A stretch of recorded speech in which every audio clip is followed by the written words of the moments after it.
하나님이 우리에게 주신 최고의 선물은 아마도 가정이 아닐까라고 하는 그런 생각을 갖습니다. 가정은 우리에게 있어서 최고의 울타리, 사랑의 울타리고, 또한 인생의 최고의 본질적인 가치를 배우는 영적인 학교와도 같고, 또 외로울 때 힘과 용기를 주는 그러한 생명의 안식처와 같은 곳이 이제 가정인 거죠. 그래서 하나님이 우리에게 가정을 주셨다라고 하는 것은 하나님이 우리를 얼마나 사랑하시는지, 또 우리가 얼마나 우리 가정을 통한 도움이 필요한 존재인지 하나님이 알려주시려고 이렇게 우리의 인생을 향한 최고의 선물인 가정을 주신 것이 아닌가라고 하는 그러한 생각을 갖게 됩니다.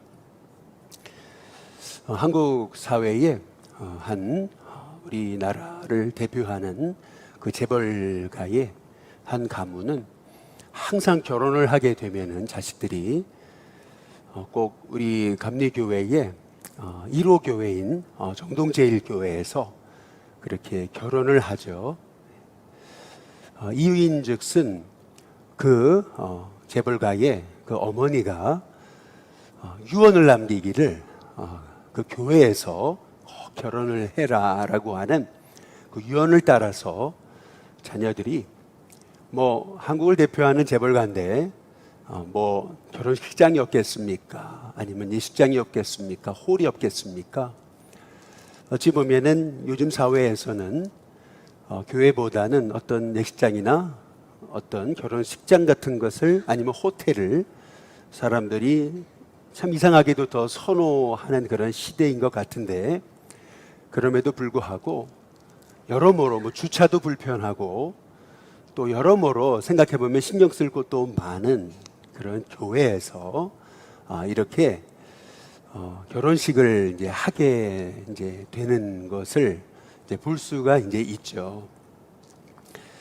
그 이유가 뭘까 이제 이렇게 생각을 해보면은, 아무리 많은 돈을 뭐 상상할 수 없는 그러한 재벌가라 하더라도 그 돈이 그 인생을, 가정을 지켜주는 것이 아니고 하나님이 지켜주시는 것이기 때문에, 가정은 하나님이 세우시는 거기 때문에, 그렇게 그 재벌가의 어머니가 자식들에게 꼭 결혼을 시키면은 교회에서 할 수 있도록 그렇게 마지막 유언을 남긴 게 아닌가라고 하는 그런 생각을 갖게 되면서, 참 지혜로운 그러한 어머니이지 않으셨는가라고 하는 이제 그러한 생각을 이제 갖게 되는 겁니다. 얘기를 들어보면 이제 그분은 16살에 이제 강원도에서 시집을 와가지고, 뭐 16살에 강원도에 시집을 왔으니 배운 게 있겠습니까? 아니면 가진 게 있겠습니까? 그런데 참 사람이 이렇게 어려운 환경에서 이제 잘 살게 되면 많은 사람들이 더 물질에 집착하는 경우가 있잖아요. 이제 그럼에도 불구하고 6.25 이후에 남편이 사준 재봉틀 하나를 자기 전 재산으로 생각하고 그렇게 검소하게, 아내가 화장한 것은 결혼식장에서밖에 볼 수가 없었을 정도로 그렇게 정말 검소하게, 재벌가의 아내답지 않게 이제 그렇게 이제 살았다라고 하는 거죠. 그래서 남편이 누구보다 아내를 그렇게 존경했다라고 하는 이제 그러한 얘기입니다. 한 번은 그 집에 이제 도둑이 들었는데, 아마도 그 집은 이제 독채 단독주택을 이제 사서 이제 그거를 2층으로 또 올리고 또 별채를 또 뒤에다가 연결해서 짓고, 이렇게 몇 번의 과정을 통해서 집을 졌기 때문에 아마 이렇게 뭐 안방이나 이런 곳과 다른 이 집들이 서로 소리가 잘 이렇게 나지 않았나 보죠. 도둑이 들었는데 이제 아내 혼자 이제 자고 있었어요. 그런데 도둑이 딱 이불을 머리 위로 덮어버리더니 휘발유를 뿌리더라는 거죠. 이제 그러면서 협박을 이제 시작하는 거예요. 금주발 있으니 내놔라, 달러 있으니 내놔라. 그런데 금주발이 있어야죠, 달러가 있어야죠. 근데 참 담대하고 지혜롭죠. 벌떡 일어나가지고 우리 협상하자, 이제 그렇게 해서 내가 지금 가지고 있는 것은 아들 결혼시키려고 준비했던 폐물과, 그리고 현재 그 당시 수중에 200만 원의 현금이 있는데 이거 가지고 가겠느냐고. 뭐 그러니까 뭐 난리를 치면서 그러면서, 아니 이 한국의 최고 재벌이라는 이 집이 이것밖에 돈이 없느냐, 말이 되는 거냐, 그러면서 막 횡패를 이제 부리는데, 뭐 돈이 나와야 말이죠.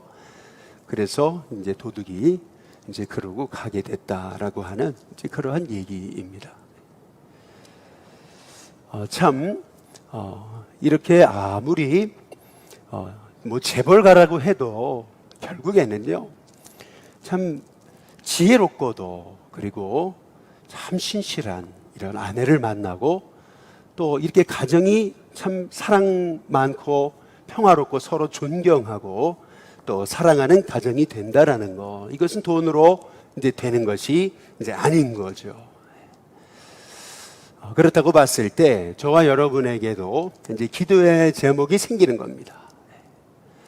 우리에게 하나님이 기뻐하시는 믿음의 가정, 사랑이 넘치고 또 서로 존경하고 세워가는 그런 믿음의 가정을 세워갈 수 있도록 기도할 수 있는 저와 여러분이 될 수 있기를 주님의 이름으로 축복합니다.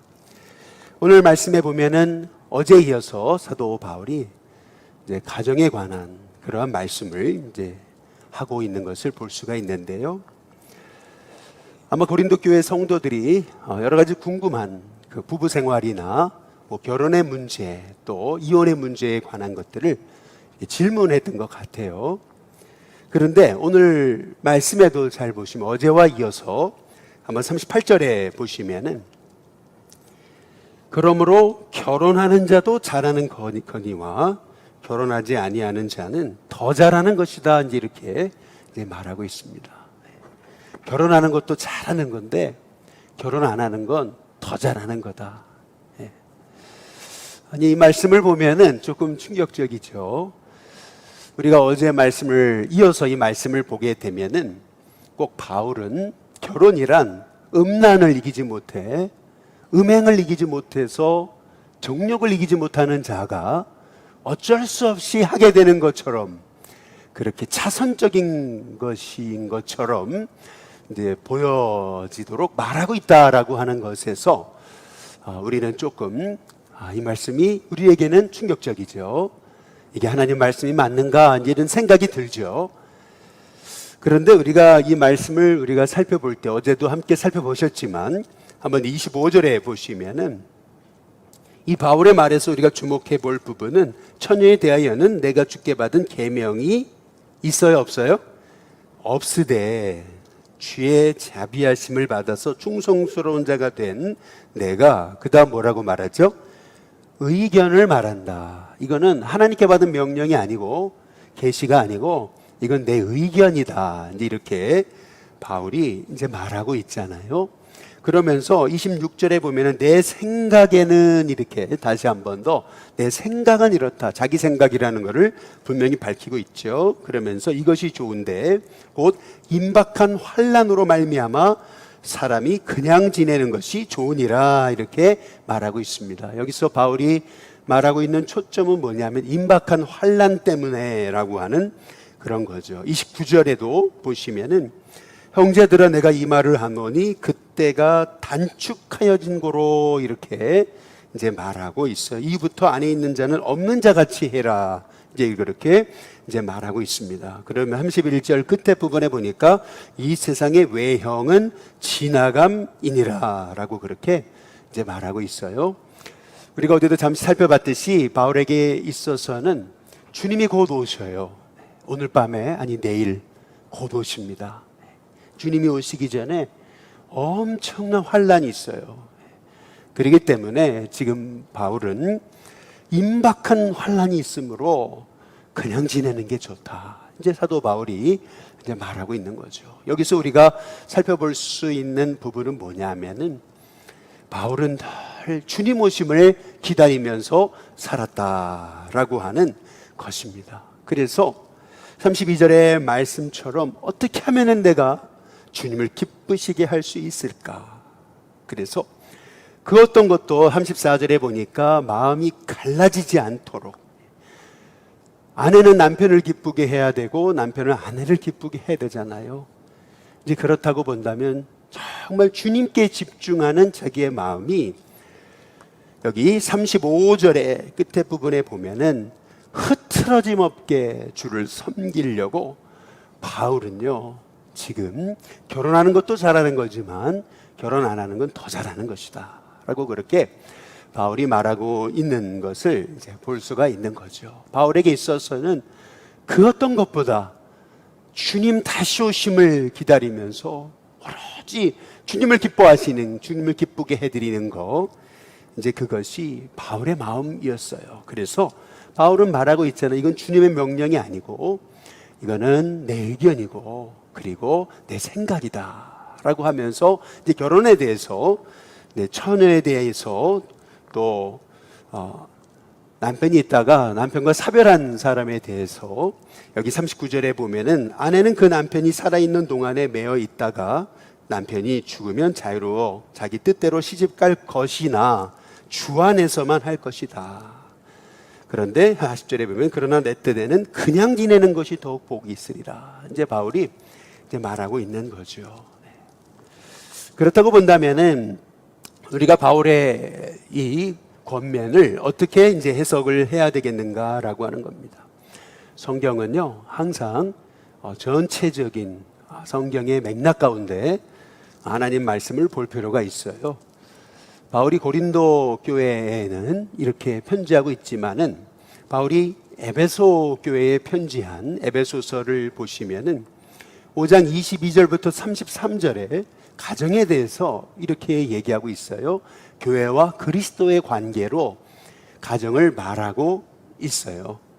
교회는 그리스도께 복종해야 되잖아요. 마찬가지로 아내는 남편에게 교회가 그리스도께 복종하듯 복종해라. 또 그리스도께서는 교회를 위해 자기 생명을 주셨잖아요. 마찬가지로 남편은 그리스도가 교회를 위해 자기 생명을 주신 같이 아내를 사랑해라 라고 그렇게 바울은 권면하고 있습니다. 그러면서 하나님이 영광스러운 그러한 교회를 세우셨음을 이제 말하면서요, 이 가정이 얼마나 하나님이 주신 그런 복된 보금자리인지 바울은 한 번 더 이 부분을 강조하면서 또 이렇게 말하고 있어요. 아내를 사랑하는 것은 자기를 사랑하는 거다, 남편으로서. 그렇기 때문에 아내를 자기를 사랑하듯이 아내를 사랑해야 된다. 또한 아내는 남편을 존경해야 된다라고 그렇게 이제 말하면서 교회와 그리스도의 비밀에 관해서 말하노라라고 그렇게 이제 말씀하고 있어요. 교회와 그리스도, 이 교회와 그리스도는 뗄래야 뗄 수가 없는 그러한 하나거든요. 마찬가지로 남편과 아내도 뗄래야 뗄 수 없는 그러한 한 몸임을 사도 바울이 이제 말하고 있는 거죠. 저는 우리 일신교회 성도님들의 가정이 정말 주님의 은혜와 사랑 속에 세워지는 건강하고 행복한 주님의 가정이 될 수 있게 되시기를 주님의 이름으로 축복합니다. 결국에 저도 왜 목사가 됐는가 결국 생각해 보면은 부모님의 기도로 목사가 이제 된 거 아니겠어요? 초등학교 시절에 운동을 했을 때 이제 다리가 아파서 병원에 가 보니까 잘못하면 절개된다, 그렇게 얘기를 들었을 때 뭐 저는 어리니까 와가지고 그냥 쿨쿨쿨 자는데 우리 어머니는 밤새도록 저를 위해서 그 곁에서 기도하시면서 이 아들을 고쳐달라고 그렇게 이제 기도하셨던 것이 이제 생각이 나요. 놀랍게도 다음날 아침에 일어났을 때 하나도 아프지 않았던 그 절개된다라고 하는 부위가 고쳐지는 그러한 경험들을 이제 체험하게 되면서 이 어머니의 이 기도, 이것이 정말 하나님이 불쌍히 보시는구나 라고 하는 것을 이제 어릴 적에 그 가정에서 이제 깨닫게 이제 되는 거죠. 가정이 힘들고 어려울 때 방에 문을 걸어 잠그고 하나님 앞에 눈물로 30분이고 1시간이고 2시간이고 그렇게 간절히 눈물로 기도하시면서 방언으로 기도하셨던 그 어머니의 모습이 지금도 이제 눈에 선한 거거든요. 그러니까 그러한 제 신앙은 결국에는 가정에서 세워진 거고, 가정에서 배운 거고, 가정에서 이렇게 힘든 일이 있을 때는 이렇게 문제를 풀어가는 거구나 라고 하는 것을 이제 배우게 됐던 거죠. 대학 시절에 아버지 사업이 부도가 나서 대전에 내려가서 살게 됐을 때 얼마나 서울에서 터를 잡고 오랫동안 살아왔던 가정이 대전에 아는 사람도 없이 내려가서 저 변두리에서 살아가게 될 때 얼마나 힘들고 외롭고 원통하겠습니까? 그런데 그럼에도 자식들 앞에서 하셨던 그 한마디의 말씀, 우리 다 용서하자, 다 용서하기로 했다. 근데 이 말씀 한마디가 지금도 가슴에 울려 퍼지는 거죠.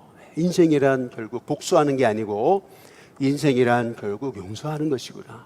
근데 이 모든 삶의 가장 중요한 가치, 인생의 가치, 여러분 이것을 어디에서 배우겠어요? 이거를 가정에서 배우는 거거든요. 부모님의 그 신실한 믿음의 본을 따라서 자녀들이 그 믿음의 본을 따라가기만 했는데도 그 가정과 가문이 믿음 안에 세워지는 이 비밀 있잖아요. 그래서 이 비밀이 크도다. 내가 그리스도와 교회에 관하여 말하노라. 결국에는요, 이 비밀을 어디서 우리가 배울 수가 있겠느냐라고 하는 거죠. 이미 어머니는 돌아가셨어요. 그리고 이미 시간이 많이 흘렀어요. 그런데 그 재벌가에서 이제 시대도 달라졌어요. 그런데도 그 어머니의 그 유언을 따라서 얼마든지 다른 데서 결혼식 할 수 있어요. 그럼에도 불구하고 교회에서 그렇게 결혼식을 지금도 하고 있고 그렇게 하려고 하는 이유가 뭐겠느냐는 거죠. 그만큼 그 어머니가 그 가정에 존경받는 분이었다. 그 어머니의 말이 그 정도로 영향력 있고 힘 있는 거였다. 이미 그분은 돌아가셨잖아요. 그 세월이 흘렀잖아요. 이미 다 끝난 것 같잖아요. 그러니까 얼마든지 안 지킬 수도 있는 것일 수도 있겠는데, 그럼에도 불구하고 자녀들이 그 말씀 가운데 선다라고 하는 것은 그만큼 가정이 서로 존경하는 가운데, 존중하는 가운데 이제 세워졌음을 알 수가 있는 거 아닌가라는 생각을 갖는 거죠. 마찬가지로 여러분의 가정도 그리스도께서 교회를 위해서 자기 자신을 내어주셨듯이 남편을, 아내를 사랑하고 또 아내는 남편을 존경하는, 정말 하나님이 기뻐하시는 참 믿음의 가정을 세워간다라는 거, 여러분 그것이 얼마나 소중한 이제 일이겠는가라고 하는 것입니다. 말하기는 저와 여러분의 가정이 하나님 기뻐하시는 그러한 가정으로 세워지고, 또 여러분의 가정을 통해서 계속 믿음의 세대가 일어나는 은혜가 있게 되시기를 주님의 이름으로 축복합니다.